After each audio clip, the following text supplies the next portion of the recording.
सूर्यपुत्री तवी नदी के किनारे अपनी बाहें फैलाए आज भी खड़ा हूं मैं यानी बाहु का किला।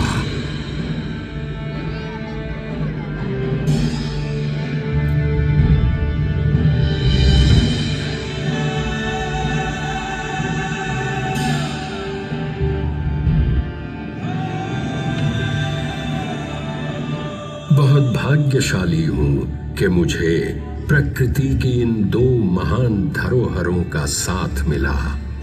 मेरी कहानी की शुरुआत तो लगभग 3000 वर्ष पूर्व हुई थी, लेकिन इस धरा पर हरियाली बिखेरती सूर्यपुत्री तवी की कहानी की तरंगों के निशान तो पौराणिक काल के समय से मिलते हैं। पौराणिक काल की उन्हीं तरंगों में से सूर्यपुत्री तवी से संबंधित नाग वासुकी की एक कहानी के संदर्भ मिलते हैं। माना जाता है कि तब इस धरती पर नाग वासुकी का राज था, जिन्हें कोढ़ का रोग था। ये भी कहते हैं कि उन्होंने अपने पूर्व जन्म में एक तोता तोती के जोड़े की निर्मम हत्या कर दी थी, जिसके कारण उन्हें इस जन्म में कोढ़ हो गया। अपने रोग से मुक्ति पाने के लिए नाग वासुकी ने दुर्गा मां की पूर्ण श्रद्धा से पूजा अर्चना की, जिससे प्रसन्न होकर देवी ने उन्हें दर्शन दिए और कहा, हे भक्त वासुकी, तुम्हारी पूजा अर्चना से मेरा हृदय प्रसन्न हुआ। मांगो जो भी वरदान तुम मांगना चाहते हो। हे देवी मां, आप तो सर्वव्यापी हैं, सब जानती हैं। मुझे बस इस रोग से मुक्ति दिलवा दे। मैं आपको वचन दे रहा हूं कि मैं आपका भक्त, आपका सेवक वासुकी, आप ही को समर्पित एक भव्य मंदिर का निर्माण करवाऊंगा। हे भक्त वासुकी, मेरा मंदिर तो जब बनना होगा तब बन ही जाएगा। तुम्हें उसके लिए वचनबद्ध होने की कोई आवश्यकता नहीं है। अपने वरदान हेतु पहले तुम अपने रोग से मुक्त होने का उपचार जान लो। जी देवी मां। निकट ही हिमालय की गोद में अमृत के गुणों वाले कई जलकुंड हैं। तुम उनमें से किसी भी जलकुंड का पानी अपनी इस धरती पर ले आओ। इससे तुम तो निरोगी हो ही जाओगे, साथ ही तुम्हारा राज्य भी हरा भरा हो जाएगा। ये कहकर देवी अंतर्धान हो गईं। तत्पश्चात नाग वासुकी ने अपने दरबार की एक विशेष बैठक बुलाई और कहा, सभी जन ध्यान से सुने। मेरे 22 पुत्रों में से जो भी निकट के इन पर्वतों से अमृत के गुणों वाली जलधारा को इस राज्य में ले आए, मेरे इस साम्राज्य का अगला राजा उसी को नियुक्त किया जाए। अपने पिता का आदेश सुन नाग वासुकी के 22 पुत्र अमृत के गुणों वाली धारा को अपने राज्य में लाने के लिए हिमालय की ओर निकल पड़े।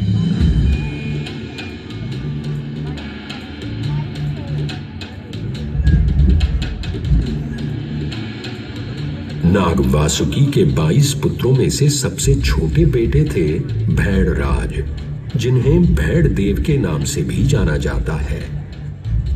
अमृत के गुणों वाली धारा को ढूंढते ढूंढते भैड़ देव भद्रवाह जा पहुंचे। वहां स्थित कपलाश कुंड सूर्यपुत्री देवी तवी का निवास स्थान है। भैड़राज ने देवी तवी से अपनी समस्या और अपने पूज्य पिता की विकट आवश्यकता बताई और उनसे अपने साथ चलने का आग्रह किया।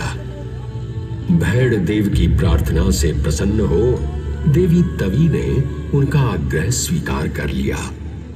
इस तरह सूर्यपुत्री देवी तवी ने नाग वासुकी का उद्धार किया और साथ ही उनके इस राज्य को अपने अमृत के गुणों वाली जल धारा से पोषित किया।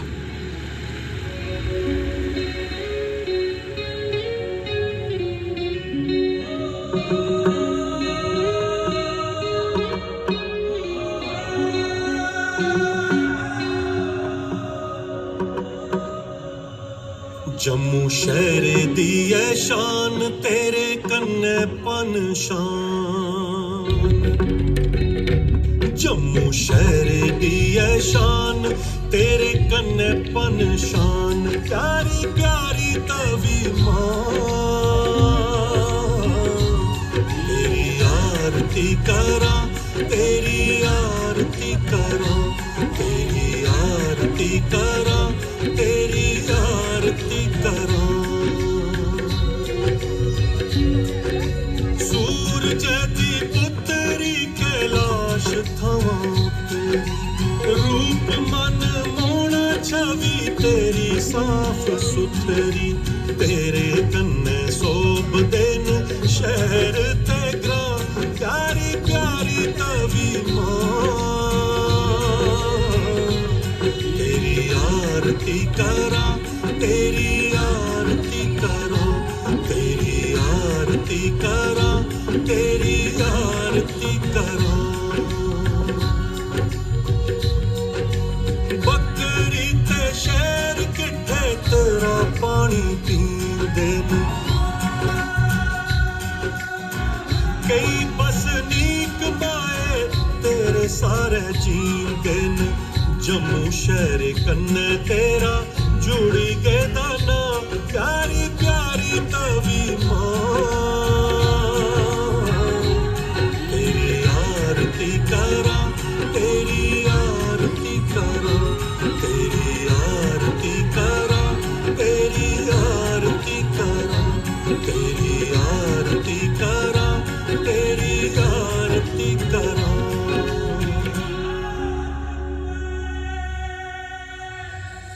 पौराणिक काल की इस कहानी की तरंगों को टटोलने के बाद अब हम चलते हैं इतिहास के और पन्नों पर नजर डालने। इतिहास के वो पन्ने जिनमें मेरे बनने का जिक्र मिलता है।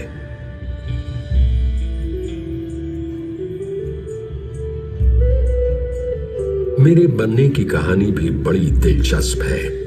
कहते हैं कि एक दिन सूर्यवंशी राजा अग्निगर्भ के पुत्र जम्बुलोचन शिकार के लिए निकले और घूमते घूमते आ पहुंचे शिवालिक की गोद में बसे इस खूबसूरत प्रदेश में। तब न तो इस जगह का कोई नाम था और न ही कोई यहां रहता था। यहां थी तो बस दैवीय तवी नदी की ये मनोरम धारा, हरी भरी वादी और हर तरह के जंगली जानवरों से भरा एक जंगल। जम्बुलोचन को कोई शिकार तो नहीं मिला, लेकिन एक अद्भुत नजारा जरूर देखने को मिला। उन्होंने देखा कि कैसे एक जलकुंड में एक विशालकाय बाघ और एक बकरी अगल बगल में खड़े हो एक साथ पानी पी रहे हैं। उन्होंने शीघ्र ही वापस लौटकर ये वाकया अपने मंत्रियों सभासदों के साथ साझा करते हुए कहा, आप लोग कल्पना भी नहीं कर सकते कि मैंने आज कैसा अभिभूत कर देने वाला दृश्य देखा। मैंने देखा कि कैसे एक जलकुंड में अगल बगल खड़े हो एक बाघ और एक बकरी साथ में पानी पी रहे हैं। आखिर ऐसा कैसे संभव हो सकता है? कहीं ये मेरी कोरी कल्पना तो नहीं? अगर नहीं तो वास्तविकता क्या है? क्या आप में से कोई मुझे इसका अर्थ समझा सकता है? श्रीमान, यदि किसी स्थान पर खूंखार बाघ और निरीह बकरी एक घाट पर साथ पानी पिए तो इसका अर्थ है कि वो स्थान अत्यंत पुण्यकारी और पावन है। इस स्थान की भूमि में ऐसी तासीर है कि यहाँ हमेशा प्रेम, मैत्री और सौहार्द का भाव बना रहेगा। ऐसी जगह पर न तो बैर पनपता है और न ही द्वेष। ये सुनते ही जम्बुलोचन ने निर्णय लिया कि वो अपनी नई राजधानी इसी स्थान पर बनाएंगे, जहां सब जन मिलजुल कर प्रेम पूर्वक रहें। माना जाता है कि भगवान श्री रामचंद्र जी के सुपुत्र कुश के कुटुंब से संबंध रखने वाले सूर्यवंशी राजा जम्बुलोचन ने यहाँ एक नगर बसाया और उन्हीं के नाम पर इस नगर का नाम पड़ा जम्बू, जो समय के साथ साथ जम्बू से बन गया जम्मू।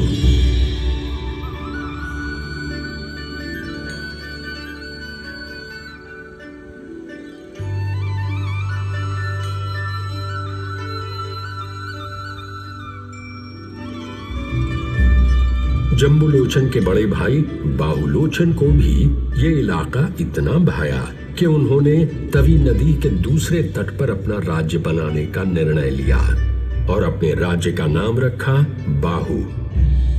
नगर बसाने के साथ साथ तवी के सुरम्य तट पर उन्होंने एक भव्य और दुर्भेद्य किला भी बनाने का निर्णय लिया।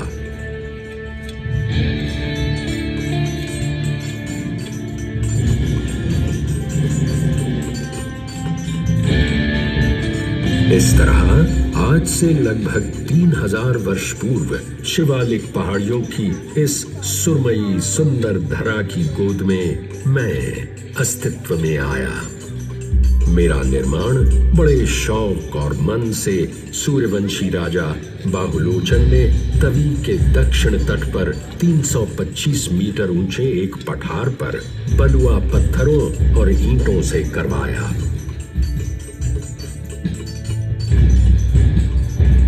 किले की बाहरी दीवार में 8 अष्टकोणीय मीनारें हैं, जिनमें पहरेदारों के रहने की भी व्यवस्था है और मुख्य द्वार तो इतना विशाल है कि वहां से हाथी मैं हौदी और सवारी के प्रवेश कर सकता है।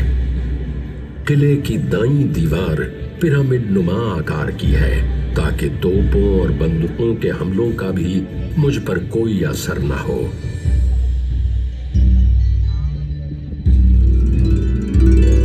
मेरी पहली मंजिल खूब मेहराबदार और फूलों की आकर्षक सजावट से सजी हुई है, जो किसी महल की बारादरी जैसी ही लगती है। मेरे इस किले के चारों ओर बहुत ही सुंदर सीढ़ीदार शैली में एक बाग भी बना हुआ है। इस खूबसूरत बाग को बागे बाहु के नाम से जाना जाता है।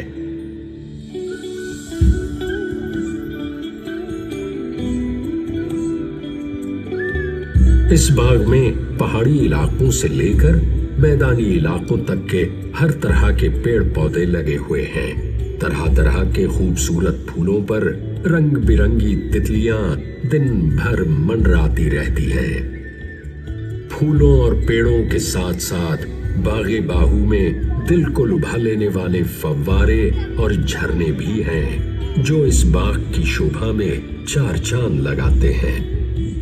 मैं ये गर्व से कह सकता हूं कि मेरे इस किले की खूबसूरती को जो भी देखता है बस देखता ही रह जाता है।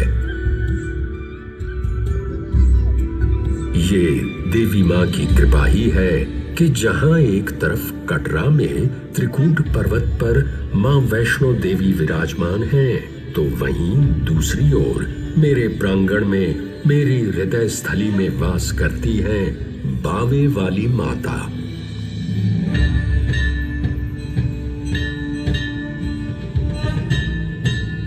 महाकाली की इस पुण्य प्रतापी पूजा स्थली पर इस बावे वाली माता के मंदिर पर वर्षों से लाखों श्रद्धालु देवी माँ का आशीर्वाद लेने आते हैं। माना जाता है कि देवी माँ का ये पावन मंदिर इस किले के निर्माण के समय से ही यहाँ विद्यमान था।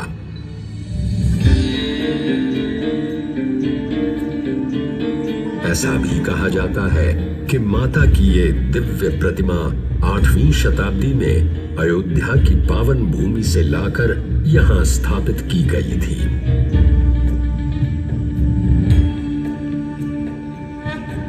इससे जुड़ी एक दंत कथा के अनुसार जब भैड़देव सूर्यपुत्री देवी तवी की धारा को यहाँ लाए, उसी समय वो काली कुंड की एक शिला भी अपने साथ लेकर आए थे और तभी से माँ काली यहाँ इस मंदिर में विराजमान है।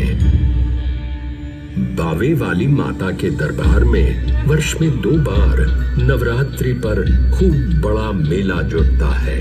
9 दिनों तक भव्य उत्सव होता है और मेरा प्रांगण लाखों श्रद्धालुओं के जयकारों से गूंज उठता है।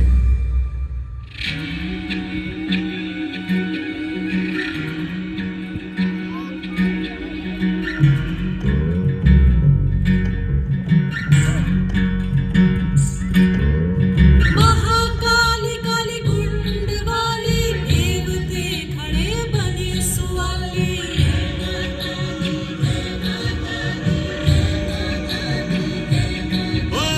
रखिया खप्पर पर द देवी खंडा भी तू रख छोआली।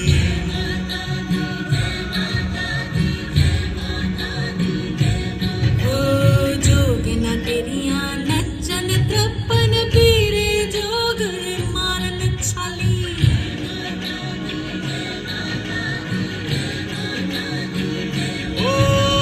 रक्कड़ कंडी ओए सुआनी पुट्टी पत्थर कर हरियाली।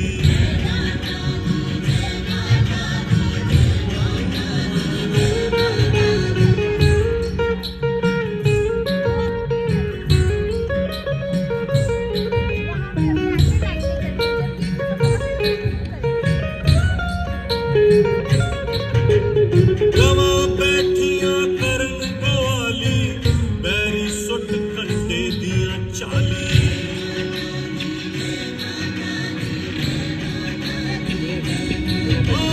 बटिया राक्ष ताली ताली कंगर मल्ले मां पावे अली।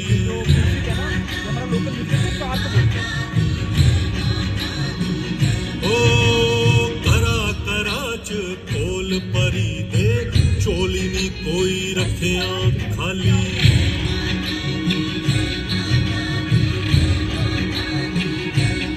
ओना जीना अपने भागे सुखन ले बड़ी सुखाली।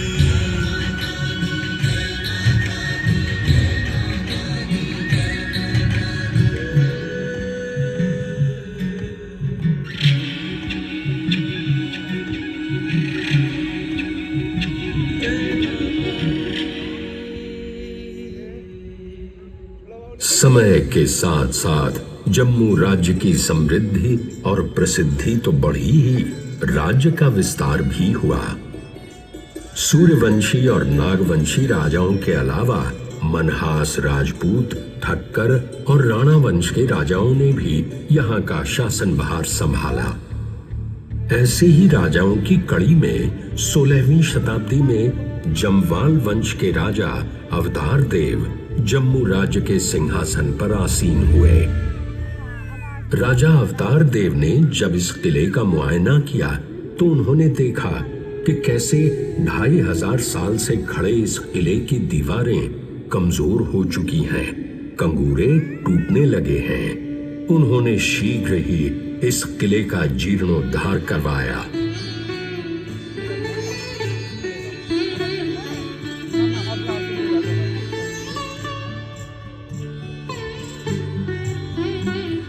मुझे लगा जैसे मैं फिर से जवान हो गया हूं। 3000 वर्षों की अपनी इस यात्रा में मैंने बहुत कुछ देखा है। समय के और जमाने के कई तरह के रंग देखे हैं, कई तरह के ढंग देखे हैं। बाहुलोचन, जम्बूलोचन जैसे दिलदार भाई देखे तो भैड़ राजा जैसी पुण्य आत्मा भी देखी। महमूद गजनी के कदमों की आहट सुनी तो 14वीं सदी में तैमूर लंग का खूंखार चेहरा भी देखा। 16वीं सदी के राजा अवतार देव और ध्रुवदेव का समय भी याद आता है। सनातन और बौद्ध धर्मों को तो जम्मू बहुत पहले ही अपना चुका था, पर अब ये मठों, मजारों, सूफियों और महंतों का भी प्रिय क्षेत्र बनने लगा था।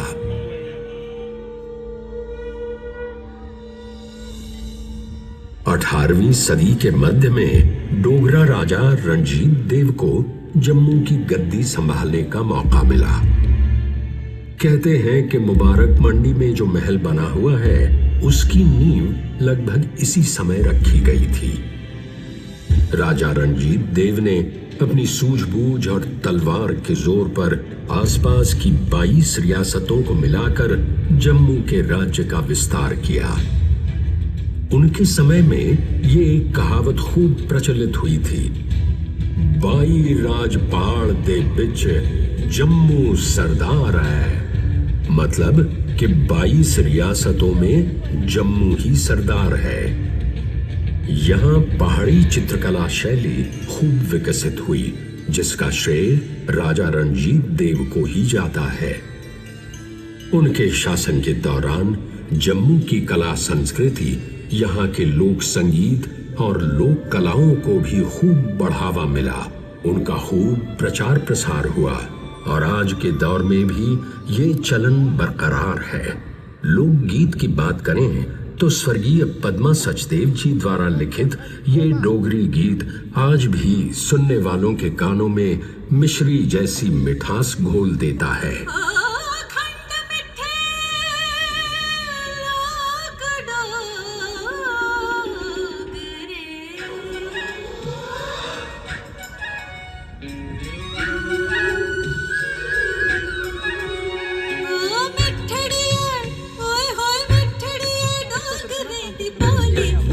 खंड मिठे लोक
राजा रणजीत देव, जिन्होंने अपने राज्य में सती प्रथा और कन्या भ्रूण हत्या जैसी सामाजिक बुराइयों का उन्मूलन किया, अंत में गृह क्लेश का शिकार हुए।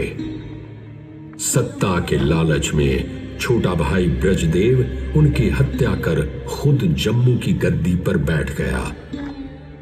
लेकिन 7 साल भी नहीं बीते होंगे कि सन 1787 में सिखों ने जम्मू पर आक्रमण कर उसे परास्त कर जम्मू को अपनी जागीर बना लिया। लेकिन इस इलाके में चाहे मुगलों का आधिपत्य रहा हो या सिखों का, जम्मू की गद्दी पर हमेशा डोगरा राजा ही बैठे हैं। इसी कड़ी में नाम आता है राजा ब्रजदेव के नातेदार जीत सिंह का, जिन्हें जम्मू के कार्यभार का जिम्मा सौंपा गया था। थोड़ा ही समय बीता था कि सन 1808 में एक बार फिर सिखों से युद्ध हुआ और इस बार जम्मू के सिंहासन पर काबिज हुए शेरे पंजाब महाराजा रणजीत सिंह।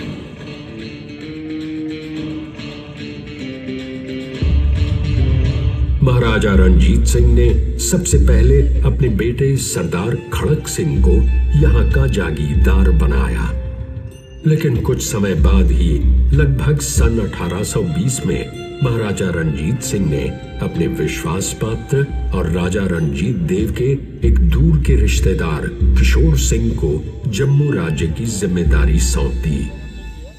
किशोर सिंह के होनहार, शौर्यवान और महत्वाकांक्षी सुपुत्र गुलाब सिंह ने अगले ही वर्ष राजौरी, किश्तवाड़ और डेरा गाजी खान जैसे इलाकों पर आक्रमण कर उन्हें जीत लिया। सन 1822 में किशोर सिंह की मृत्यु के बाद शेरे पंजाब महाराजा रणजीत सिंह ने न सिर्फ जम्मू की जागीरदारी गुलाब सिंह जी को सौंपी, बल्कि स्वयं उनका राज तिलक 17 जून 1822 को चिनाब नदी के किनारे जिया पोता घाट पर किया था।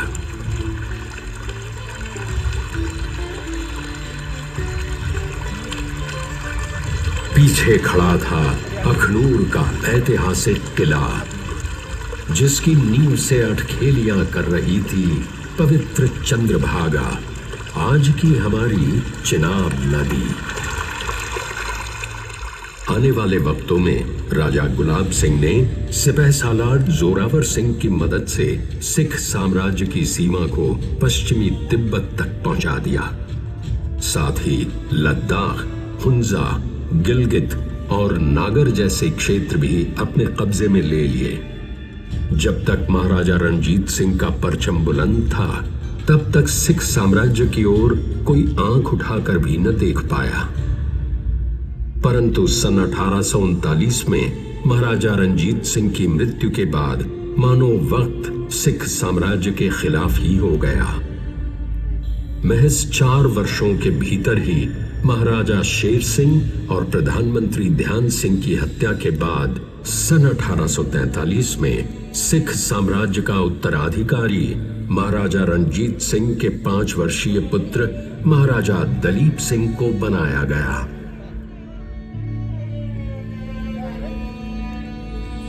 उनकी मां महारानी जिंदा कौर राज्य संरक्षक के रूप में अपनी जिम्मेदारियां निभा रही थीं। अंग्रेजों ने मौका पाकर सिखों पर अनेकों आक्रमण किए, जिससे सिख साम्राज्य की नींव हिल गई थी। अपने लोगों की भलाई और वक्त की नजाकत को समझते हुए राजा गुलाब सिंह ने सन 1846 में अमृतसर में अंग्रेजों के साथ एक करारनामा किया, जिसके तहत 75 लाख नानकशाही रुपयों के एवज में कश्मीर और लद्दाख की हुकूमत गुलाब सिंह को सौंप दी गई और उन्हें महाराज की पदवी से भी सम्मानित किया गया। इस तरह महाराजा गुलाब सिंह की बदौलत सन 1846 में पहली बार जम्मू कश्मीर संयुक्त राज्य के रूप में अस्तित्व में आया और इस तरह वे रियासत जम्मू कश्मीर के पहले महाराजा बने।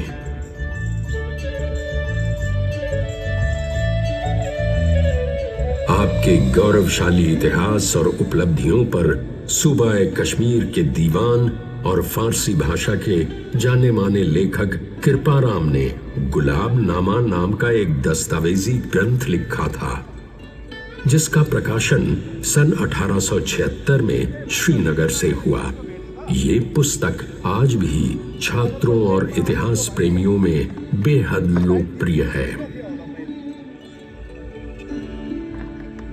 महाराजा गुलाब सिंह के बाद डोगरा वंश की विरासत को आगे बढ़ाने का जिम्मा रणबीर सिंह को सौंपा गया। सन 1856 में स्वयं महाराजा गुलाब सिंह ने ठाकुर द्वारा में रणबीर सिंह का राज्याभिषेक कर उन्हें महाराज घोषित किया। महाराजा रणबीर सिंह एक कुशल और दूरदर्शी शासक बनकर उभरे। उन्होंने अपने कार्यकाल में जहां एक तरफ डाक एवं टेलीग्राफ जैसी सुविधाओं का प्रक्षेपण किया, तो वहीं दूसरी ओर सुगम यातायात के लिए मोटर गाड़ी योग्य सड़कों का निर्माण भी करवाया। अपनी रियासत की उन्नति के लिए उनका योगदान कभी भुलाया नहीं जा सकता। महाराजा रणबीर सिंह के बाद डोगरा वंश के तीसरे महाराजा बने प्रताप सिंह, जिनका कार्यकाल लगभग 40 वर्षों तक चला। अपनी रियासत को और बेहतर बनाने के लिए शैक्षणिक प्रणालियों, स्वास्थ्य सुविधाओं, आधुनिक बुनियादी ढांचे की स्थापना और लोकतांत्रिक प्रक्रियाओं की शुरुआत का श्रेय महाराजा प्रताप सिंह को ही जाता है। महाराजा प्रताप सिंह ने हर चुनौती का सामना कर अपनी रियासत को नए शिखर तक पहुंचाया। समय बदला, दौर बदले और मैंने सपनों को हकीकत बनते देखा।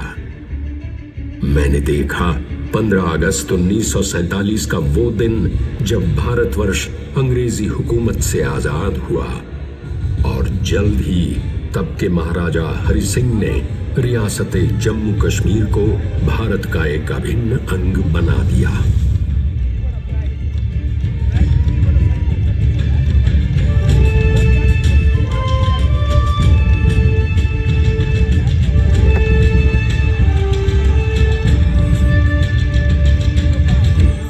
सदियां बीत गईं, लेकिन हजारों साल पहले के बाघ बकरी के एक घाट पर एक साथ पानी पीने वाली भावना यहां आज भी वैसी की वैसी बरकरार है।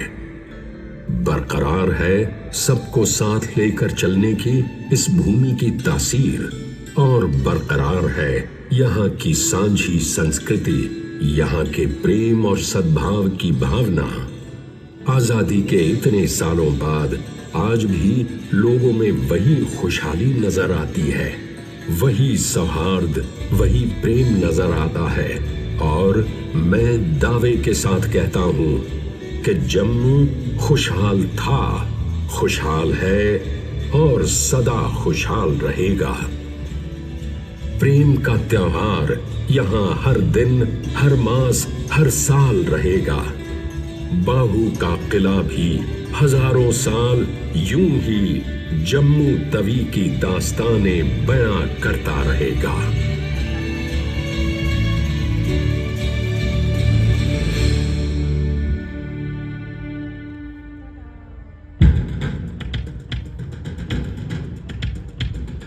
la la la la